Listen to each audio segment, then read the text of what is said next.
اس کے بعد اگلی سورت سورۃ الانفال ہے. اس میں اللہ رب العزت ابتدا میں غزوہ بدر کا تفصیلی ذکر فرمایا کہ کس طرح ہم نے 313 کے ذریعے سے اتنی بھاری مشرکین کی جماعت کو شکست عطا فرمائی، اور اس کے ذریعے سے فرمایا کہ ایمان والوں کو چاہیے کہ ان کا ایمان مضبوط ہو. ایمان والوں کی ایک نشانی بھی فرمائی، انما المؤمنون الذین اذا ذکر اللہ وجلت قلوبہم. ایمان والے جب اللہ رب العزت کا ذکر کرتے ہیں ان کے دل اللہ کی ہیبت سے کپ کپا اٹھتے ہیں. وَإِذَا تُلِيَتْ عَلَيْهِمْ آيَاتُهُ زَادَتْهُمْ ایمانا. جب ہماری آیتیں ان کے سامنے پڑھی جاتی ہیں تو ان کے ایمان کے اندر اضافہ ہو جاتا ہے. ایمان کے اندر اضافہ قرآن کریم کی آیات پڑھنے سے اس وقت پہ ہوگا جب پہلی شرط کے اوپر عمل ہوگا، اور وہ یہ ہے کہ انسان ذکر کرے اور اس ذکر کی وجہ سے اس کا دل اللہ کی یاد میں کپ کپا اٹھے. اللہ تعالیٰ یہ نعمتیں ہمیں بھی نصیب فرمائے. پھر آگے اللہ رب العزت ذکر کی بہت زیادہ اہمیت کو مختلف انداز میں ذکر فرما رہے ہیں. فرمایا انما المؤمنون الذین اذا ذکر اللہ. ایمان والے اللہ کا ذکر کرتے ہیں. دوسری جگہ پہ فرمایا یا ایھا الذین آمنوا اذا لقیتم فئۃ فاثبتوا واذکروا اللہ. اے ایمان والوں جب تم جنگ کے اندر اپنے سامنے دشمنوں کے ساتھ لڑنے کے لیے کھڑے ہو، فاثبتوا ثابت قدم رہو، واذکروا اللہ اللہ کا ذکر کرو. یعنی جس وقت پر دشمن کے ساتھ لڑائی کے لیے انسان کھڑا ہے اس وقت بھی اللہ کی یاد سے غافل نہیں ہونا. تو جب انسان عام حالات کے اندر بیٹھا ہو تو اس وقت پہ تو اللہ کی یاد سے کیسے غافل ہو سکتا ہے. پھر آگے اللہ تعالیٰ مال غنیمت کے احکامات کو ذکر فرماتے ہیں اور منافقین کا ذکر فرمایا کہ منافقین کی جو ہے وہ عادت ہے کہ یہ جہاد کے اندر دلچسپی نہیں لیتے، اور ایمان والوں کی نشانی میں سے یہ ہے کہ ہر وقت یہ جہاد کے لیے تیار رہتے ہیں. انسان کے دل کے اندر جہاد کا شوق ہونا یہ ایک بہت بڑی ایمان کی غیرت ہے اور ایمان کی نعمت ہے. ہر وقت پہ انسان جہاد کے لیے تیار رہے. میرے مالک کا جب حکم آئے گا، ہمارے اکابرین علماء جب ہمیں حکم دیں گے ہم اس وقت پر اللہ کے راستے میں نکلیں گے. لیکن جب تک حکم نہیں ہے تو کم از کم دل کے اندر اس بات کا جذبہ تو موجود ہو. اس کے جذبے کو انسان کے دل سے خالی نہیں ہونا چاہیے. اگر دل سے جذبہ خالی ہو گیا تو یہ منافقین کی علامت ہے، ایمان والوں کی علامت نہیں ہے.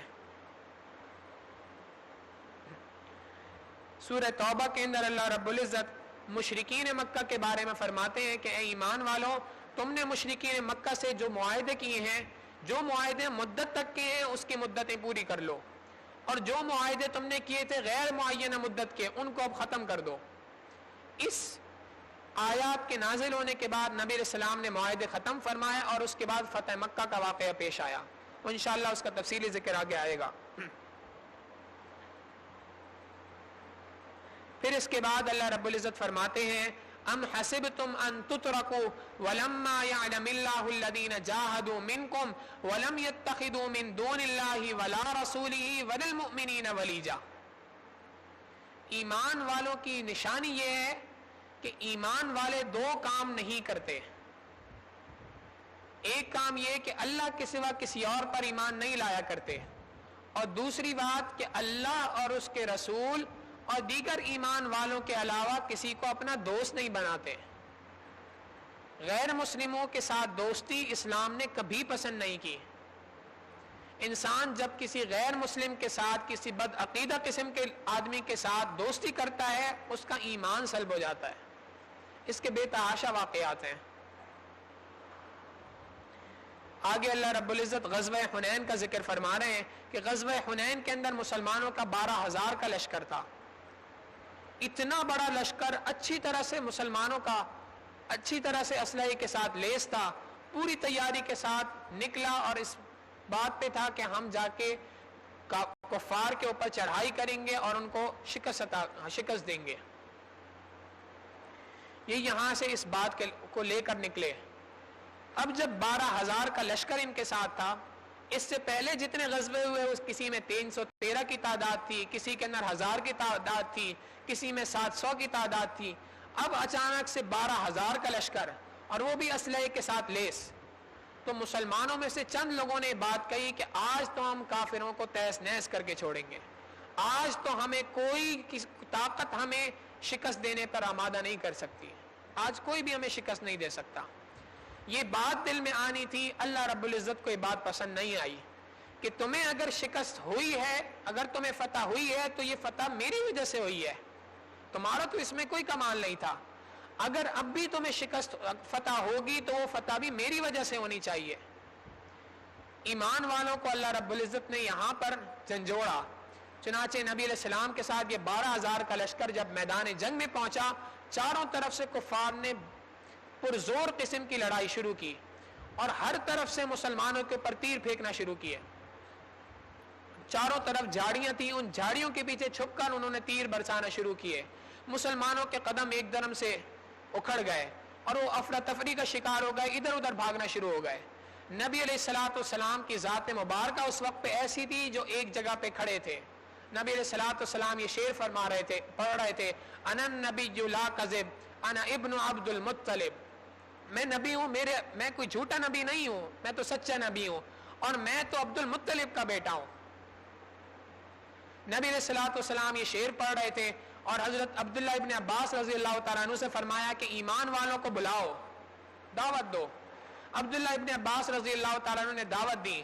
کہاں ہیں وہ لوگ جنہوں نے نبی علیہ الصلوۃ والسلام سے درخت کے نیچے بیعت کی تھی جہاد کے اوپر؟ کہاں ہیں وہ لوگ جن کے بارے میں سورہ بقرہ میں آیات نازل ہوئی؟ کہاں ہیں وہ لوگ جو اللہ اور اس کے رسول سے محبت کرتے ہیں؟ یہ الفاظ تھے کہ جنہوں نے مسلمانوں کو دوبارہ پلٹنے کا موقع دیا. مسلمان دوبارہ سے جمے اور جم کر انہوں نے لڑائی کی اور کافروں کو شکست عطا کی.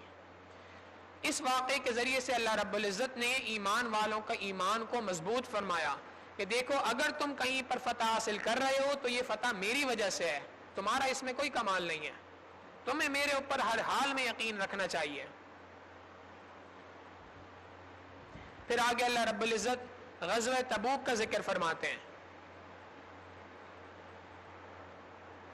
غزوہ تبوک سے پہلے ایک آیت اللہ رب العزت فرماتے ہیں, قُلْ إِنْ كَانَ آبَاؤُكُمْ وَأَبْنَاؤُكُمْ وَإِخْوَانُكُمْ وَأَزْوَاجُكُمْ وَعَشِيرَتُكُمْ وَأَمْوَالٌ اقْتَرَفْتُمُوهَا وَتِجَارَةٌ تَخْشَوْنَ كَسَادَهَا وَمَسَاكِنُ تَرْضَوْنَهَا أَحَبَّ إِلَيْكُمْ مِنَ اللَّهِ وَرَسُولِهِ وَجِهَادٍ فِي سَبِيلِهِ فَتَرَبَّصُوا حَتَّى يَأْتِيَ اللَّهُ بِأَمْرِهِ.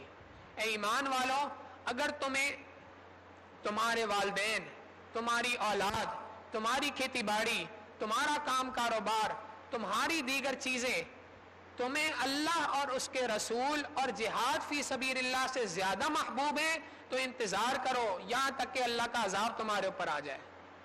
ہمیں ہر حال میں اللہ اور اس کے رسول صلی اللہ علیہ وسلم کی محبت کو ہر چیز پر غالب کرنا ہے. نبی علیہ السلام نے فرمایا لا یؤمن احدکم حتی اکون احب الیہ من والدہ وولدہ والناس اجمعین. تم میں سے کوئی شخص اس وقت تک مومن نہیں ہو سکتا جب تک کہ میں اس کو اس کی جان سے, اس کی مال سے اور اس کی تمام چیزوں سے زیادہ محبوب نہ ہو جاؤں. اللہ رب العزت اور اس کے محبوب صلی اللہ علیہ وسلم ہمیں سب سے زیادہ محبوب ہونے